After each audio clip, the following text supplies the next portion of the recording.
Hi friends, welcome to Geeks for Geeks. This is a video tutorial on how to sort an array of names or strings. Let's have a look at the problem statement. Given an array of strings, write a C function to sort them alphabetically. The idea is to use the qsort function as C and write a comparison function that uses strcmp to compare the two strings. Now let's have a look at the implementation. We call the sort function.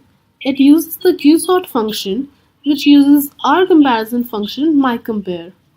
In myCompare function, we use strcmp function to compare the two strings and return the value returned by the strcmp. That's it for this video. Thank you for watching. Please leave us your likes and comments.